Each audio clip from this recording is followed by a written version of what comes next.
Already the new men are dotted here and there all over the earth. Every now and then one meets them. Their voices and faces are different from ours, stronger, quieter, happier, more radiant. They begin where most of us leave off. This is Pints with Jack, Season 5, Episode 29. The Four Loves. Our Charities.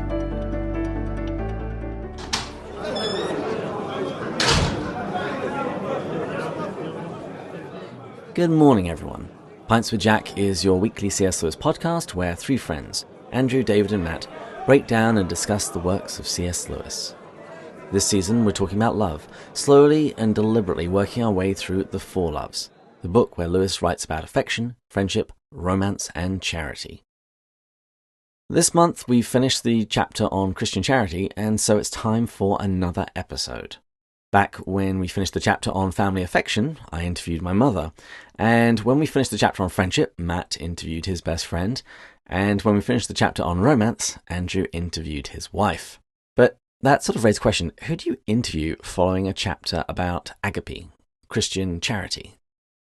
I chatted with my co-hosts, and we agreed that it would probably be appropriate to interview someone who has made a significant impact upon their respective spiritual journeys.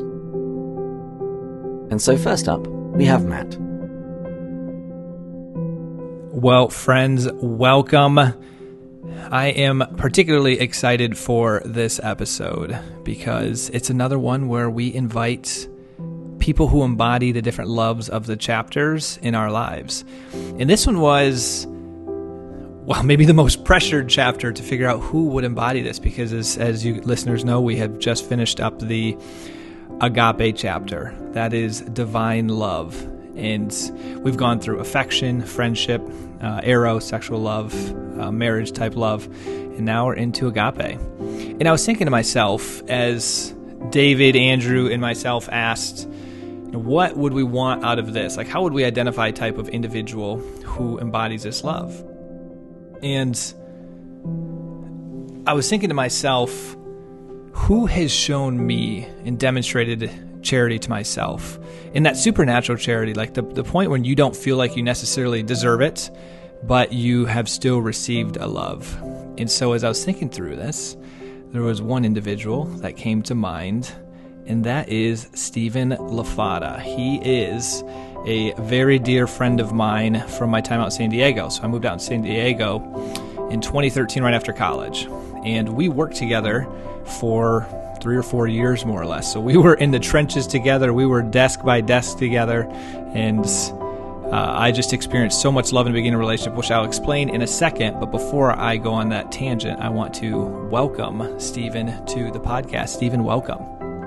Thank you, Matt. Thanks for having me. Really appreciate it. It is an honor to be here, and not a small hurdle to be on the Agape Week. No pressure. No pressure at all. Oh, well, in Stephen, you may have even got a little bit of a taste of this. I know you don't know what I'm going to say, but I had to give that 2-minute, 3-minute talk at your wedding. You had a few of us that were standing give it, and I couldn't give it. Ultimately, because I was attempting to give a 2 or 3 minute talk on just the way you authentically and genuinely love people. And I think I got 10 seconds in before I was waterworks, and then another 20 seconds before we realized I wasn't going to be finishing this 2-minute talk. and so I effectively communicated my love for you, but I did not actually communicate it in words. So you obviously know that you've had a big impact in my life, and there's no explicitly one moment that I want to bring up, but I would say very early on in our relationship, I'm coming out of college, and as all 22-year-olders, bright eyes, ready to conquer the world, and with an ego as big as you can imagine, we start working together, and I have like that ego. I got that competitive side. I place a lot of my identity and worth in accomplishments and success. And I as we were working together, it was amazing how often I just felt defensive in my weakness and competitive and not the type of person showing the most incredible amounts of love. And through all of that, you constantly chiseled away at my exteriors and continued to break down the walls of vulnerability that I tend to put up, as you probably know. And it takes a lot to chisel those down, and the defense mechanisms I've built over my life. And I constantly experienced it on a daily basis with you. And eventually it developed into like one of the deepest friendships that I have, and such a beautiful one. And that was like me experiencing it, but I also wanted to bring you on because I've witnessed it. Like, you constantly have an empathy and a patience with people, despite probably being, if I can say this, a little bit more like myself, particular, high standards that we hold and try to, and yet you, despite those things that would tend to make it tougher, you exhibit a Christ-like empathy, compassion, and mercy for people. And so that's a little bit of a backstory of why I wanted to bring you on here. I appreciate that. And so what I wanted to begin with was, let's just start briefly with your spiritual journey, your background. You have a very strong faith, and it takes a faith to be able to transform your heart to be able to love in the way that you do. What's your journey been like? Were there any ups and downs, and bring you to what your faith means to you today? Sure, I appreciate that. So thank you. First of all, what you guys are doing with this podcast is really amazing, and especially an honor to C.S. Lewis. So thank you for doing an amazing job with it, and what you have been able to do is remarkable. So well done on that. A little bit about me. Born and raised in San Diego, spent some time on the East Coast and New York and the Midwest and Philadelphia and kind of all around, and did some travels and study abroad as well. And from a spiritual standpoint, I was raised in a godly home. And from a religious habit standpoint, went to Catholic Mass every Sunday with my dad. And then it wasn't until I was maybe 12 years old, I think it was, in middle school, my mom really engaged me strongly with reading the Bible a lot more. And then in high school, I had an interesting experience at a summer camp, a Christian summer camp, with worship. And so, how people, and as C.S. Lewis talks about, the different rooms within the church approach God in different ways.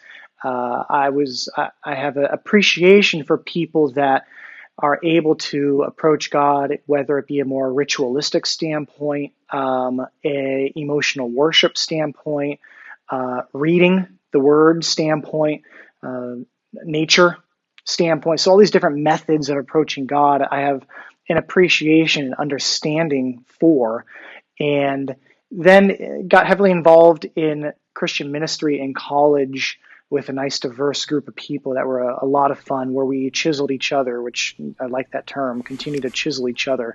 Hung out with some people that were very culturally different than I, and that was a lot of fun, of learning that, yes, you can be Christian and have a very different political viewpoint and world viewpoint. And someone growing up in a primarily Caucasian middle class, right on the political spectrum framework, can be difficult to believe that there are Christians that may not follow that same method.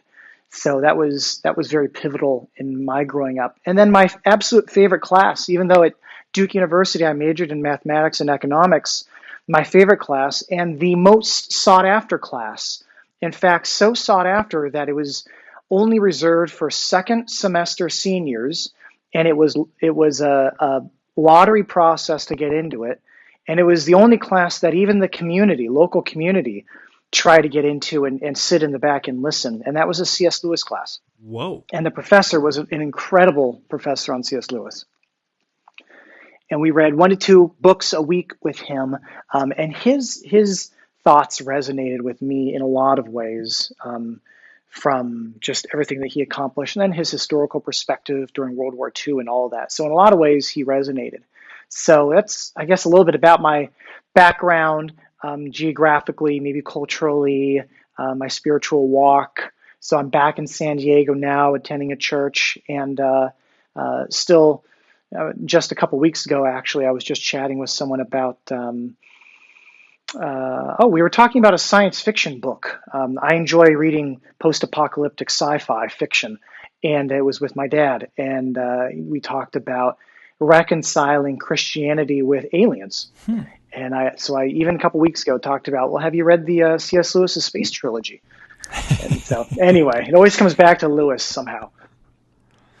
Well, and I didn't mention that you and I went to the same church for quite some time. So when I first moved out to San Diego, you invited me along, and it was so beautiful to see. You mentioned worship in that community. C3 has such an incredible worship community, and it was so beautiful to be there, and to the vulnerability. I remember it. Going back to what I mentioned at the beginning, and me not liking vulnerability.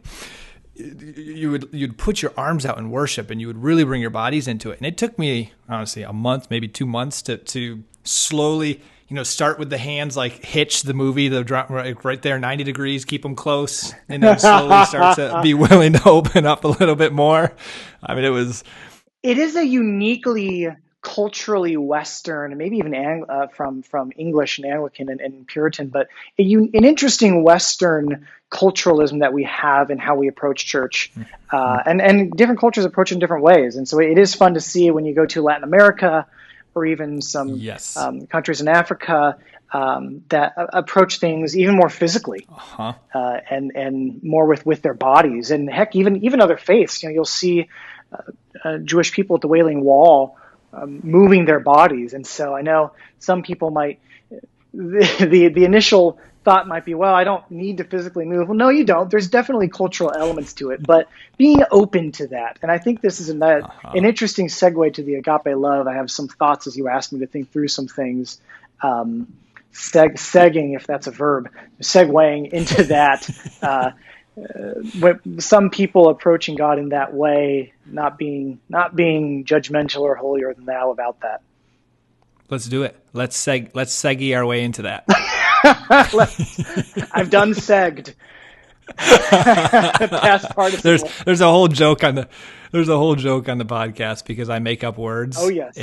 And you know that I make up expressions too. I think you're the one that classified. So listeners, Stephen was the first one that really pointed out my inability to. Well, I have to tell this story now. When we were working together, I said you can't fit a square pig into a round hole. And Stephen looks at me very, very calmly with a very serious face. Would you mind drawing for me a square pig? I remember being so confused pig. Because I'm like so confused. And then later we realized I used to say nip it in the butt, not bud. And I was like, oh man. A lot of nipped butts around Matt. And so on the podcast, they've learned that I make up words, and the way I get out of it is Tolkien invented languages. So I just say I'm like Tolkien, and I'm inventing my own language. Tell them, ignore it. Yes, exactly right. So let's seg our way into the next part here, the agape. So I'll let you. You said you had a few thoughts, but rather than pigeonholing into a question itself, which might not lead in, I'll just let you lead into some of your thoughts on agape love. Well, it's funny. I feel like in a lot of ways, Christ keeps bringing things into a simpler framework. I think we tend to overcomplicate, even when all the laws were summed up into two. Mm-hmm. Christ is always simplifying things.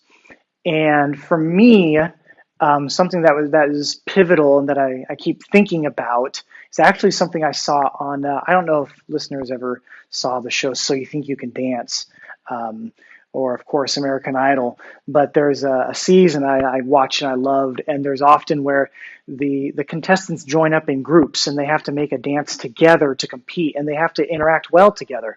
And those teams that behave and interact well together and don't get into fights always do better than the teams that don't. But there was one contestant during a fight that she strongly said something that I still use to this day, almost once a week, thinking about it and saying it. And so for me, this is the simplicity, and it's you do you. You do you. And when Christ talks about don't judge others lest you be judged.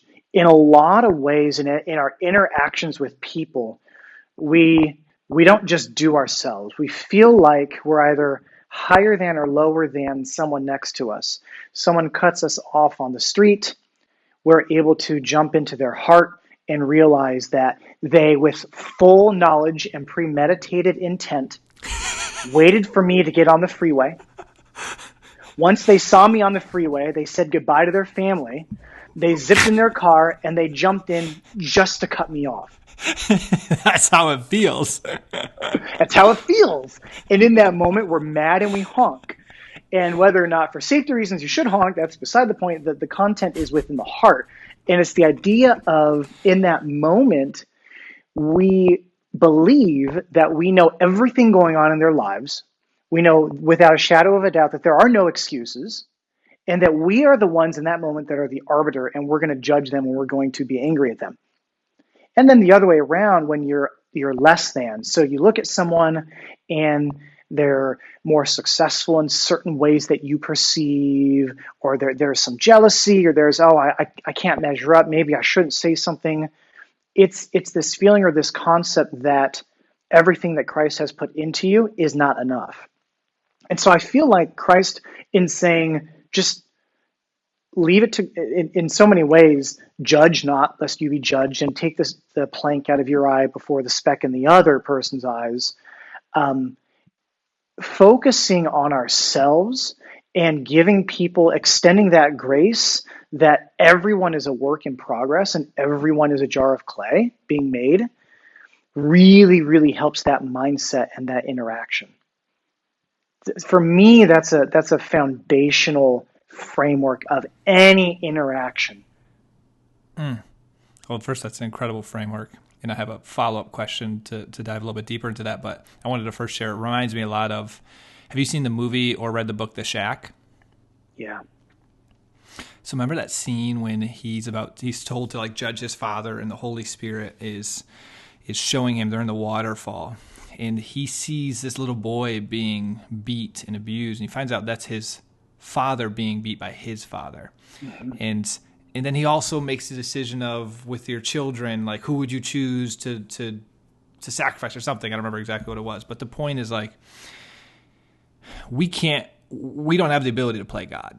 We don't know all the circumstances. We don't know what happened in someone else's story that hurt them, the wounds that they're bringing to an encounter. And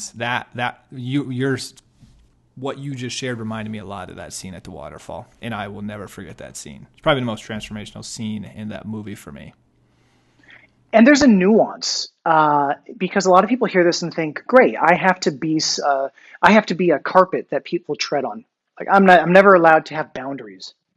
I'm never allowed to be respected. Does this mean that that person that cut me off was allowed and should have cut me off?" Well, no, but the communication method and what goes on in your heart is what's different.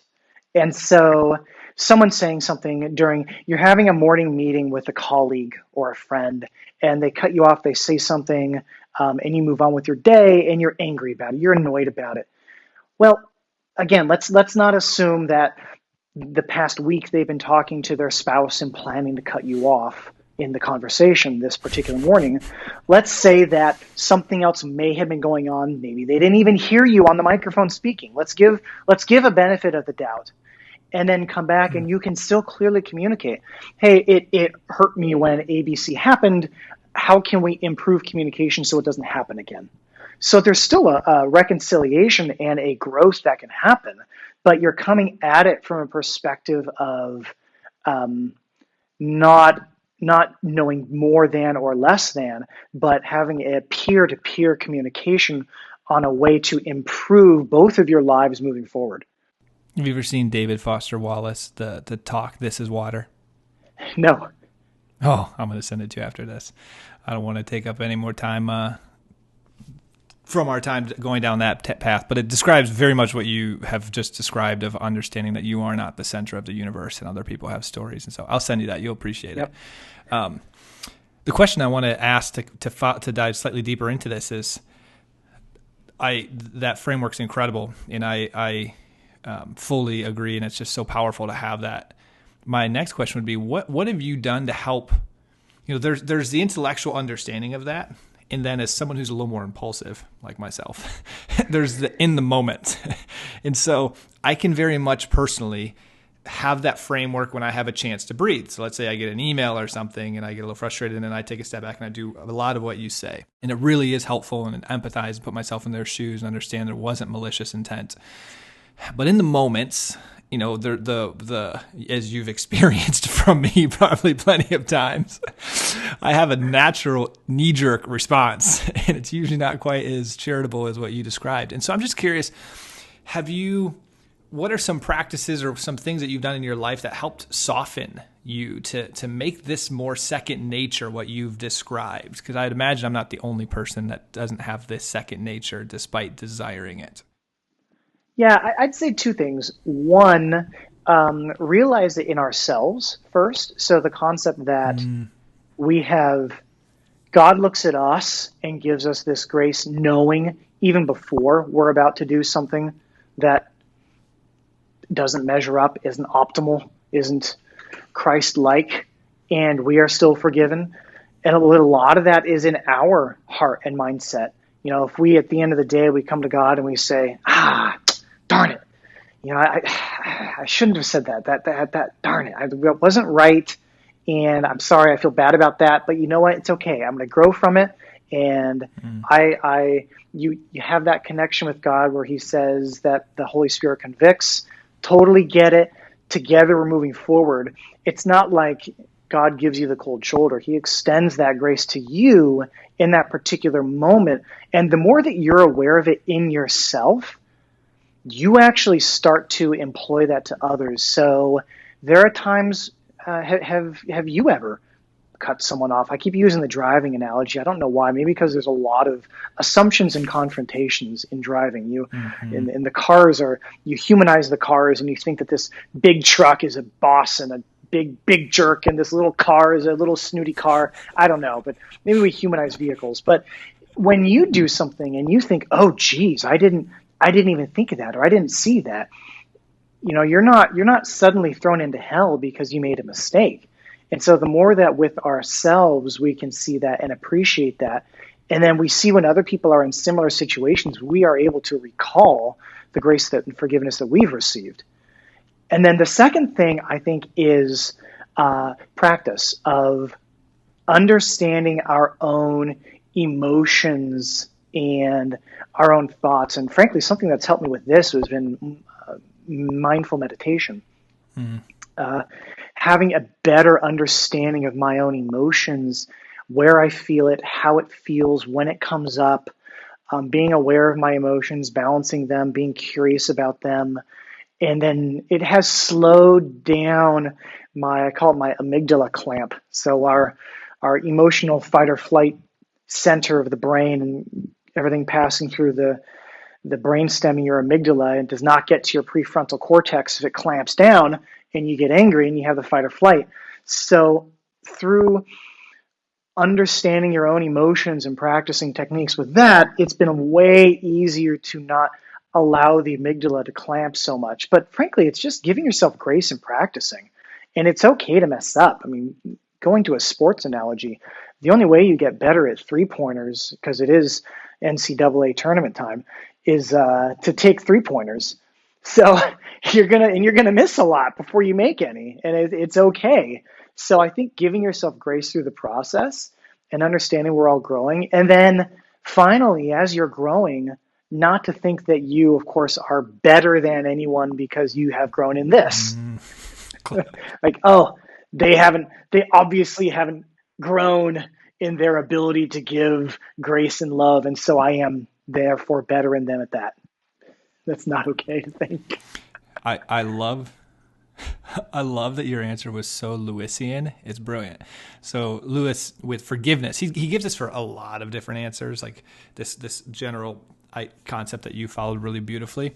But forgiveness is the one I remember the most. His advice to get to the point of like supernatural forgiveness is start small and start close to home. Like, it's very practical. And sometimes we always assume that there needs to be like a non-practical answer. But I liked your your mindful meditation, working on the self-control, working small, and then building up. And sometimes it sounds like that's mechanical or robotic, and it's like, no, that's a very real part. And then yes, combine it with grace from our Heavenly Father. But that doesn't mean it's just like we pray every day that we're all of a sudden going to overcome these patterns of not loving people very well. Like that, yes, grace will help and infuse it, but we also have the answer to our own prayers can sometimes be the tools that we know can help us overcome these bad behavioral patterns, if we want to name it that. And so I love your answer there. It's so Lewisian. Final question before we wrap this up is there anyone in your life that has, I was going to ask two-part, like, is there anyone in your life that's shown you this divine grace yourself that's helped been transformational? And then the other was going to be, how have you experienced God's? But I think you sort of answered the second one already by in the evenings when you reflect on your day and you almost have that forgiveness and compassion and grace from God, that it slowly is transforming you on the inside. But is there any person in your life for people? Because I have a big belief, and I do want to quickly say this quote because I almost forgot it. We can't give something we haven't received. And so you're so good at giving divine grace, you've clearly received it, both from our Heavenly Father directly and probably through other people.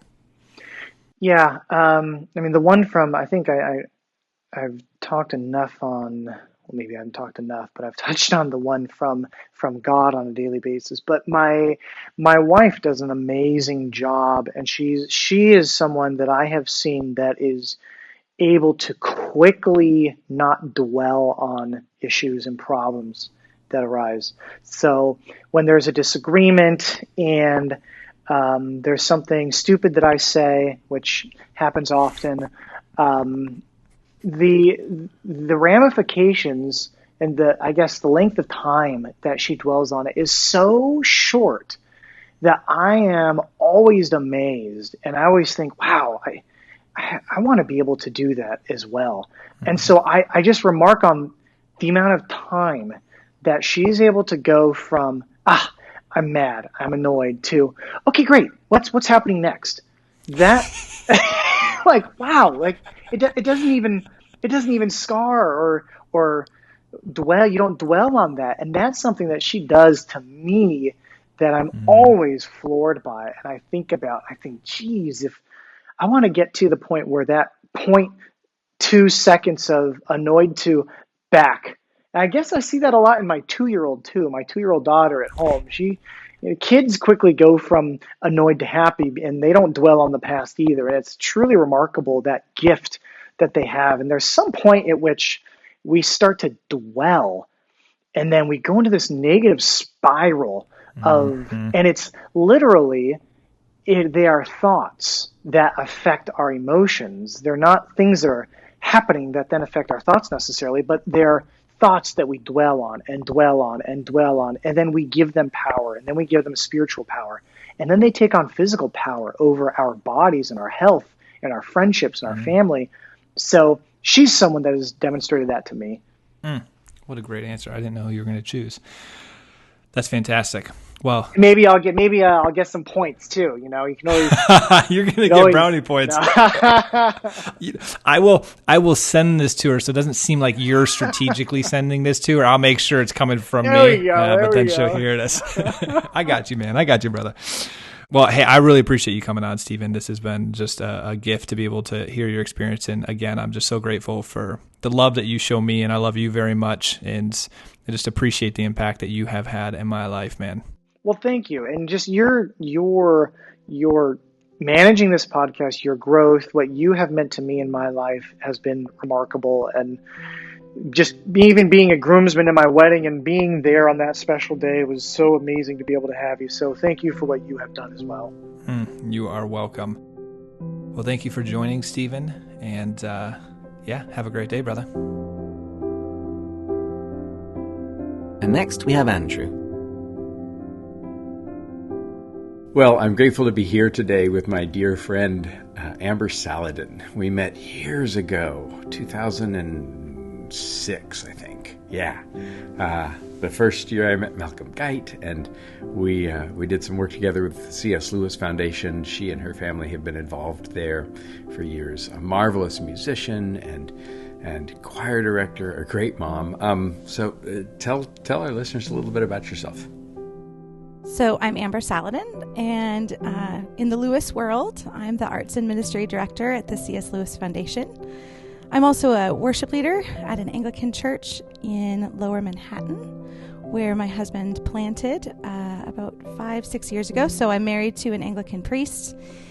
I teach at a classical Christian school in Manhattan where my 2 sons go. So I am steeped in the world of the mind, the world of the arts, and raising children in a fascinating and huge city. So I have lots of thoughts going through my head all the time. Well, and Manhattan is just the latest in many stops, right? Yes, we spent 5 years in London and 7 in Vancouver. I'm sporting my Canada hoodie today in an attempt to go north. Listeners, Steve Elmore, the president of the C.S. Lewis Foundation, and I stayed with Amber and Jim in London for the 50th anniversary of Lewis's death, where they placed a memorial stone in Westminster Abbey. And so those were some Amber special and Jim were days. our lovely hosts. And Yeah. I think did I bring goldfish? I think Yes. I brought goldfish and salsa for you. Goldfish crackers, which my son was obsessed with when he was 4. She grew up in Southern California. Her mother was the major domo, who basically ran the C.S. Lewis Foundation, and still a dear friend. Mm-hmm. And so it's just a delight to have Amber on to talk about the 4 loves. So I want to start. There's in the audio recordings, but not, and listeners are familiar with this, in the audio recordings, but not in the actual book. So Lewis gave the lectures that became 4 Loves in 1958, and that's the audio in Lewis's voice. But he said that love is where we go out of ourselves towards another. Yeah. And I've kind of latched onto that as a fundamental working definition of all of the loves, with those 2 components, to go out of the self and towards the other. So that's kind of the working definition. What do you think of that? Does that make sense to you? Absolutely. I think, I teach middle schoolers right now, and and they never go out of themselves. No, some of that is appropriate aging and maturing sorts of things, but we have had so much to think about recently with thinking about other people and how my life, my behavior, my choices affect other people. I don't know if we're of a similar age, grew up in the 80s and 90s, and there was just so much about me, and I think there still is. There's but still so much talk about me, my choices, my preferences. And it is such a Christian thing to think about others. In fact, I remember when I was pregnant the first time, feeling so strange. Everyone tells you when you're pregnant that you're supposed to just eat what your body tells you because that's what the baby needs. And I remember thinking, this is so deeply unchristian. I'm not supposed to just do what my body tells me. That's what gets me into trouble. I'm supposed to so I went and talked to my pastor's wife about it, and she laughed and said, no. But if you do that, that's what you're doing for the baby. And of course she was right. So there is that sense of self-denial that as Christians we think about. But perhaps a better way to think about it is not just self-denial, but a deep focus and a deep look at others. How can I serve others? How can I bless others? I have a sister-in-law who's just incredible at always thinking about, she knows, actually a few sister-in-laws, they know exactly what everyone's favorite food is. They know what everyone's favorite, what their birthdays are, what their TV preferences are. They've got it all down and memorized. And I don't have that. I can remember my niece and nephew's middle names, and that's about it. But that's always impressed me as a way of valuing the other person and preferring them above ourselves. Yeah, a seminary colleague just posted on social media. She's a diocesan colleague from Texas, from a different seminary, but she posted a picture of a coffee mug with her name on it. And she said, "Does your sister have a mug just for you with your name on it for when you come over to visit?" And I thought that was such a great example. I want to dive into, so at this point in the season, we have gone through each of the chapters of the Four Loves, and we've spent 3 weeks on each individual chapter with some side episodes. And then at the end of each love, a couple of us will pick out somebody to talk about those loves with. And so, but one of the things we haven't done enough, I think, is talk about the charity chapter in Mere Christianity.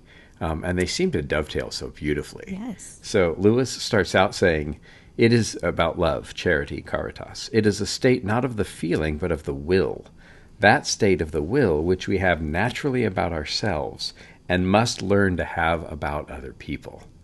And he goes into great detail about the role of feelings like that. Yes. There's something so important about deciding to love someone else. So church seems to me to be the place where people who have nothing in common naturally have everything in common in the Lord. But that has to be a matter of the will sometimes, doesn't it? When I have nothing in common with the person sitting next to me, and they maybe irritate me, and maybe some of their choices I don't value, or maybe some of the ways, or maybe I just don't understand their histories or traditions. And yet I have to choose to love them, to value them, to learn about them, because they're a person made in God's image. And they may be a great saint in heaven, and I don't know that yet. Well, and of course, Lewis talks about that in Screwtape Letters, yes, right? Yes, of course, yes. You know that, and uses that same word, that great saint. And we talked on the show about how the people who come to a church are united by divine love, but for the most part, they're only united by storge, by affection. Mm-hmm. They happen to be in the demographic area where it makes it easy to get to your church. Mm-hmm. And this happens to be the denomination that perhaps they were raised in or that they have chosen. Mm-hmm. And so as I launch into ministry later on this year, I'm going to, see what I can do to try out not, demographic groups, 20s and 30s, yes. Right? But how about the people who like NASCAR? You have a Bible study, or the people who love, Jane Austen. You guys have a Bible study, regardless of age or gender or whatever. And so, but that matter of the will that you, from the Lewis quote that you read, is such an important point when you're raising children. I just had a long talk with my 8-year-old about that the other day. A boy in his class he doesn't naturally get on with, and how do we decide to go ahead and love that person? Because that's what the Lord asks us to, not because we get kudos from it or good feelings. Lewis was so right to bring that up and to just shine a light on those parts of our heart that might show our sin. Yeah. He says in Mere Christianity, but whenever we do good to another self, just because it is a self made like us by God and desiring its own happiness as we desire ours, we shall have learned to love it a little more, or at least dislike it less. The Christian, trying to treat everyone kindly, finds himself liking more and more people as he goes on, including people he could not even have imagined himself liking at the beginning. And I think that was true of Lewis, too. And for me, that feels like a formula, a helpful formula to kind of navigate our lives. It's like, okay, I don't like this person particularly well. Mm-hmm. Of course, those little rubs only happen with people at our work. They never happen with people that we live with. Right? We never have to use, will love, divine love, choice love with people that we're married to or related to, right? Exactly. You've been married how many years now? Almost 22. Okay. Amazing. So what's that? How does that play out for you? I'm only 5 years in, so. And what a great 5 years it's been. Hey, I married up. Your You husband sure knows did. about that. You sure did. Marriage is all of these loves. It is friendship. It is eros. It is agape, and it is charity. You know, the better friends you are with your spouse, the more you have in common, the more you cultivate things that you have in common, and the more you just decide. I mean, it's not like, I still do have to wake up in the morning and decide, am I going to be married today? I mean, I don't think that every morning for people who are now worried about my marriage, but it is the will, and it is living out my commitments that help me decide to go ahead and have a good attitude, decide to forgive even when forgiveness hasn't been asked for, to decide to prefer another before myself. So marriage is a good blessing, a great blessing, but mostly because it points us to the relationship between Christ and his church. And in our own marriages, or the marriages that we see all of God's loves played out. No, that's so good, and it's so true, and I'm learning it along the way. And it feels like, in some ways, that charity is the hand in the glove, right? That the other loves are the glove that we put on. But and I was realizing that because we're human, because we're natural, it's natural to start with each of the natural loves, and it's when those loves run out of gas that charity kind of comes in. I mean, your oldest is 12, in a few years, sorry to say this, he'll be of driving age. Oh, we live in Manhattan. He'll never drive. He'll never drive. Yeah. But he'll make stupid teenage mistakes. You'll get the calls at 11 o'clock or 2 o'clock in the morning. And it's not charity that gets us out of bed to help our kids when they have, been idiots. It's not Storgy that does that. It's charity that strengthens Storgy. And we talked a lot this season about that quote in Four Loves, where love ceases to be a demon when it ceases to be a god. And when the real God comes, the half-gods can take their proper place. Yes. And I think that's...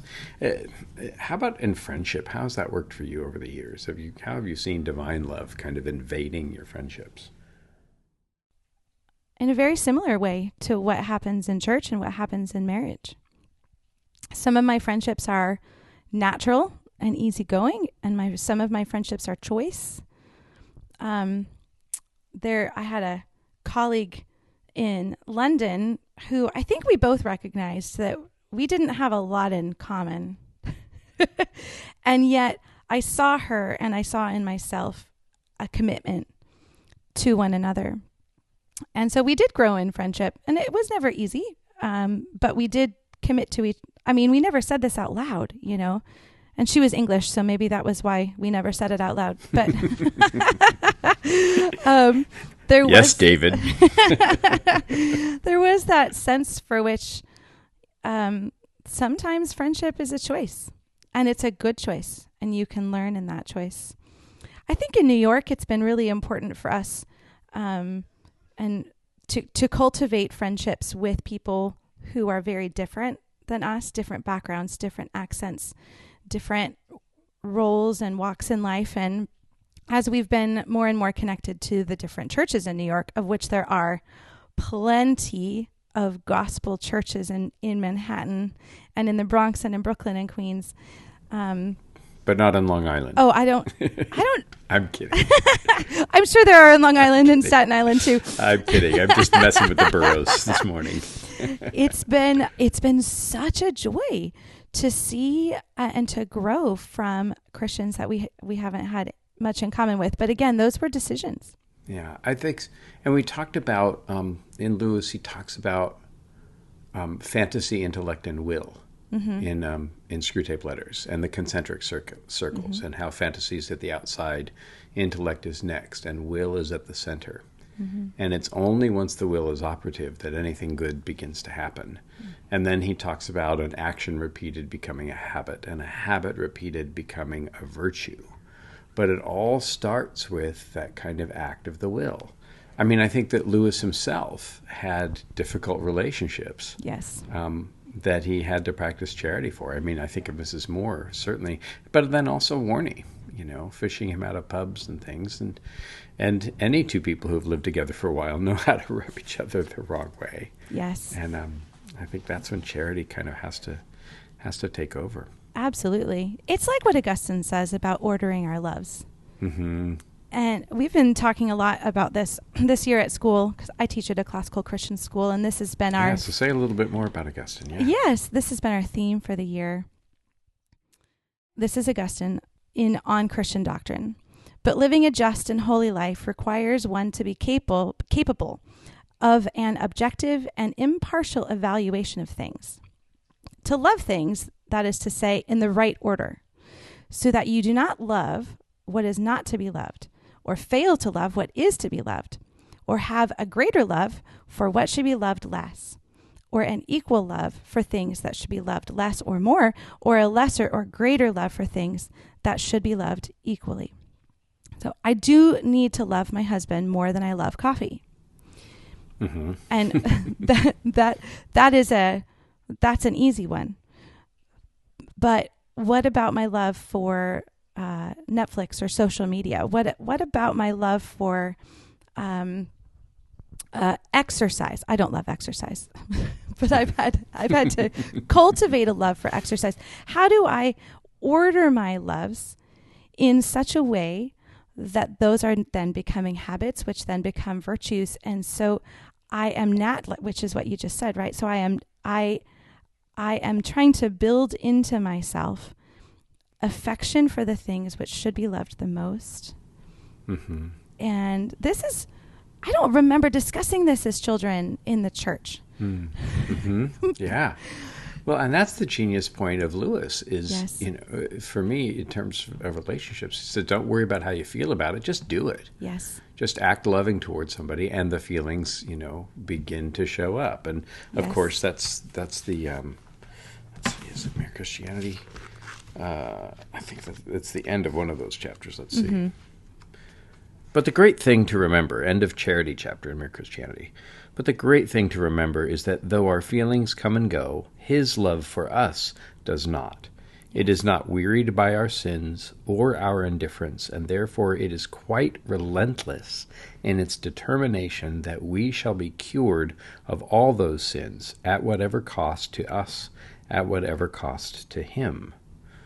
Which is, of course, that was great. You hit a big organ chord after that. But then as I'm reading it, I'm thinking, that's a model for how we should love in our earthly relationships. Though their feelings for us come and go, though our feelings for them come and go, our love should not. Mm-hmm. Our love should not be wearied by their sins, which they'll be.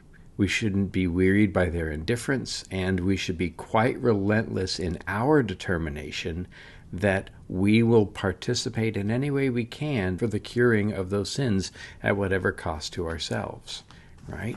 Right. It's to say yes to you, no to me. I keep coming back to the prayer of St. John the Baptist, right? He must increase, I must decrease. Yes. And I think that's kind of the key. And then I was doing a study a couple of weeks ago, and I found that the word hate, as it is often used, one of the translations for hatred is certainly hatred, but another is to esteem less. Right? Mm-hmm. And so when Jesus says you must hate your parents, he doesn't mean hate your parents. He means exactly what you're talking about. Put it in the right order. And there's his marvelous essay, Lewis's marvelous essay, First and Second Things. Right? And this whole book is an exercise of here's what happens, here's where the demonic opens the door when we get things out of order. Yes. I've often thought that for all the words in the English language, of which there are many, many words in English, why do we only have one word? Why do we only have love, which is supposed to encompass so many things? I mean, agape, charity, storge, eros, those are helpful. but we need like 12 more. We need like, Yeah. which culture is it that has like 12 words for snow? No, it's the Alaskan. It's the It's the indigenous peoples the native. Yes, yeah. from the north. That's so helpful. We need that. We need to bring back all of these different ways of relating to love. Well, and I wonder if maybe a book on the 4 hates would be helpful. We could start with Augustine. What are we really meant to hate the most? Yeah. Well, and I think that we should order our hatreds, We should. I mean, and there are some things that are valid to hate, not in the way that our current culture, looks at it and does that. And I mean, that's going to be the cornerstone of my ministry, is talking about how prevalent hatred is in our own hearts. Yes. Right. Even the seeds of it. Mm-hmm. One must always try to check within oneself. Is what am I loving the most, and what am I preferring the most? This is not easy, friends. This is why good friendships and living in Christian community can be so helpful. Because Andrew can always call me or text me and say, Amber, I don't think that was right. Feel free. And but in a loving and ordering sort of way, and being there with me to pick up the pieces whenever I fail. Sure. No, absolutely. And I do the same for you. You've been to a bunch of weddings, right? Yes. How often have you heard 1 Corinthians 13? Oh, but mostly the weddings my husband doesn't include that one. So, okay. I still love that passage, though. And so as I was prepping for this, I was thinking, and I'm not sure where I'd come out on this. And listeners, I'd be interested to hear on the Slack channel or anywhere else. Is it harder to show unconditional love, or is it harder to receive unconditional love? When you were just describing habits turn to virtues, choices turn to habits, turn to virtues, I was just thinking that when we learn to order those in our lives, it helps us to understand God's love in a much deeper way. And so this is not super well thought out. I think I want to think about this more, but I will say now that when we order our love, and when we learn to order our love over a lifetime, it will help us understand God's unconditional love. So if we are struggling to understand God's love, perhaps that's because our idea of love is emaciated and small. I wonder if maybe God puts the difficult people in our lives and then commands us to love them. I wonder if one of the reasons he does that is so that we can understand just what jerks we are. Yes. And how much it costs him to love us. He's we're very unlovable at times.